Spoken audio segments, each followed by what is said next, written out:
Guys, आज से हम पढ़ेंगे सेल चैप्टर। फर्स्ट चैप्टर है। तो इसमें हम 5-5 मिनट्स के मतलब वीडियोस रहेंगी जिसमें सारा टॉपिक्स कवर होगा। तो फर्स्टली हम इंट्रोडक्शन पढ़ते हैं। Cell is a structural, functional and developmental unit of life. Cell जो है हमारे बॉडी का फंडामेंटल प्रोसेस करने वाला होता है, जो कि स्ट्रक्चर, फंक्शन और डेवलपमेंट तीनों में काम करता है हमारे लाइफ में। The term cell was coin, ये फर्स्टली जो टर्म है वो कॉइन किया गया था रॉबर्ट हुक से 1665 में, जो कि एक ब्रिटिश साइंटिस्ट है। ये सब आपको पॉइंट्स में नोट्स बनाने हैं तो बना सकते हैं। तो ये फर्स्टली कॉइन किए थे, जो कि मतलब लिविंग टिश्यू पे लिविंग टिश्यू को जब माइक्रोस्कोप पे देखे थे तो उनको मिला था, और उन्होंने इसका नाम रख दिया सेल। तो ये जो है there about 100 trillion of cell in the, हमारे बॉडी में करीबन जो 100 से भी मतलब ज़्यादा होती हैं मतलब सेल्स, जो कि मेनली मोस्ट अबंडेंट होती है रेड ब्लड कॉर्पसेल्स आरबीसीज, जो कि 25 ट्रिलियन है। Cell biology is a study of cellular structure and the function. जो सेल बायोलॉजी है मतलब सेल के बायोलॉजी के बारे में हमें मेनली पढ़ना होता है कि कैसे इसका स्ट्रक्चर होता है, कैसे फंक्शन करता है। ठीक है, तो फर्स्टली हम देखते हैं इसमें structure of a cell. Structure क्या होता है सेल का। तो यहाँ पे एक लिविंग सेल का मतलब पूरा स्ट्रक्चर दिया हुआ है। इसमें कुछ मेनली माइटोकॉन्ड्रिया, जो कि पावर हाउस का काम करता है, जिससे एटीपीज फॉर्म होती है। और ये आर है, जो कि हमारे बॉडी में जो भी वेस्टेज होती है वो निकाल रहे। न्यूक्लियस है, जो कि मतलब रेप्लिकेशन में हेल्प करता है। क्रोमेटिड है, फिर फ्री आरएनए है, लाइसोसोम है। ये सब हमारे बॉडी में बहुत इंपॉर्टेंट रोल करती हैं, ये सेल्स का पार्ट होता है।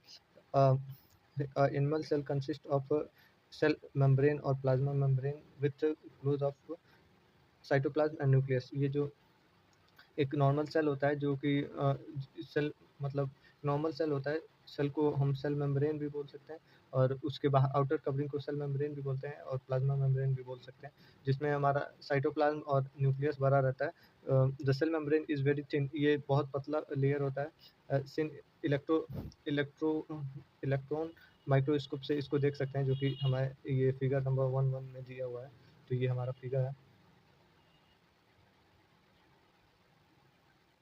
प्लाज्मा मेम्ब्रेन मेनली हमारा जो सेल का आउटर कवरिंग है उसको हम बोलते हैं। तो प्लाज्मा मेम्ब्रेन हम देखते हैं। प्लाज्मा मेम्ब्रेन इस cell is enclosed by the membrane called plasma membrane is separately the intracellular fluid from the extracellular fluid। ये जो है प्लाज्मा मेम्ब्रेन जो होता है वो इनक्लोज होता है, जो कि आउटर कवरिंग होता है, और इसके अंदर सेपरेट होता है इंट्रासेलुलर, और बाहर दोनों कोलैप ना हो तो एक्स्ट्रा सेलुलर फ्लूइड होता है। इसमें जो ऑर्गेनेल्स होते हैं, जो भी मतलब जैसे न्यूक्लियस हो गया, माइटोकॉन्ड्रिया हो गया, ये सब प्रोटेक्ट करता है सेल में जो फ्लूइड भरा रहता है cytoplasm. It is a selectively permeable membrane which regulate the transport substance into and out of the cell। ये selectively मतलब permeable होता है, जिसमें सिर्फ वही चीज़ जाएगा जो इम्पोर्टेंट है, अदर वेस्टेज नहीं जा पाएगा। अगर कोई सेल को कुछ नीड है तो ही जाएगा, जैसे इलेक्ट्रॉन हो गया, वाटर हो गया, ये सब। It allow some substance to pass through it and enclose other. ये कुछ ही मतलब सब्सटेंस को पास करने देता है अपने सेल से। The nucleus and other organelle are the surrounding of the nucleus, और अदर ऑर्गेनेल होता है वो भी सराउंड करते हैं पूरे मेम्ब्रेन को। अंडर माइक्रोस्कोप, अगर हम माइक्रोस्कोप में इसको देखें तो 3 लेयर्स होती हैं, जो कि 8 से 10 नैनोमीटर ठीक होती हैं। Phospholipid, cholesterol and glycolipid form a major lipid of cell membrane. ये जो मेनली बना रहता है फॉस्फोलिपिड, कोलेस्ट्रॉल और ग्लाइकोलिपिड से बना रहता है, जो कि मेजर लिपिड होता है सेल मेम्ब्रेन में। जो फॉस्फोलिपिड द टाइडिल choline and phosphatidyl ethanolamine. तो ये दोनों जो होता है ये कंटेन करता, फॉस्फोलिपिड ये दोनों कंटेन करता है, ये मेनली इंपॉर्टेंट है। The shape of the phospholipid molecule is rough that is a clothespin. ये मेनली एक मतलब रफ होता है जो कि एक क्लॉथी स्पिन की तरह होता है। The end of the molecule contain phospho phosphate portion and related to the soluble water, it called as water polar and hydrophilic.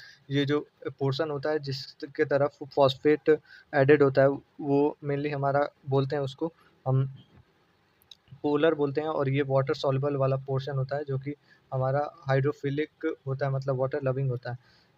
The phospho The tail portion is related to insoluble and called as non-polar and hydrophobic end। जो दूसरा and होता है tell का वो mainly हमारा मतलब insoluble water होता है, इसको नॉन पोलिक बोलते हैं, और हाइड्रोफोबिक भी होता है। The in charge of the mainly ये जो फिगर है इसमें हमारा फॉस्फेट हमारा ये मतलब राउंड शेप में है, और ये लेयर्स हैं जो कि अंदर की तरफ जाने देती हैं। तो इसमें जो ये हमारा फॉस्फोलिपिड है, तो ऊपर की तरफ जो दिया हुआ है वो हमारा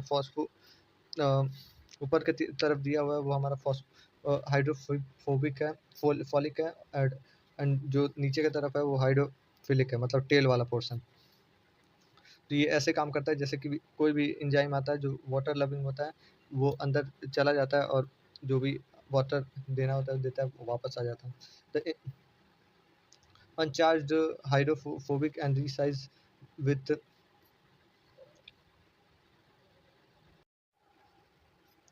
अब इसमें हम देखेंगे मेनली जो प्रोटीन होता है वो मेनली हमारा सेल मेम्ब्रेन में दो टाइप के सेल्स को प्रोटीन को कंटेन करता है। इंटीग्रल प्रोटीन, और इसको बोलते हैं हम ट्रांस प्रोटीन, और peripheral protein. Integral protein is been the whole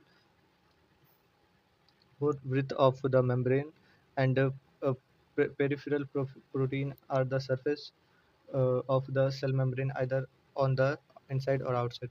इसमें जो ट्रांस प्रोटीन है वो स्पिन करके अंदर की तरफ आयन चैनल बनाता है जो कि हमें मतलब आयंस और चार्ज को आने देता है अंदर, और जो पेरिफेरल है वो हमारे सरफेस पे सेल मेम्ब्रेन की तरह काम करता है, और जो कि जो मटेरियल्स होते हैं दूसरे वो अंदर जाने और बाहर निकलने देता है वेस्ट को।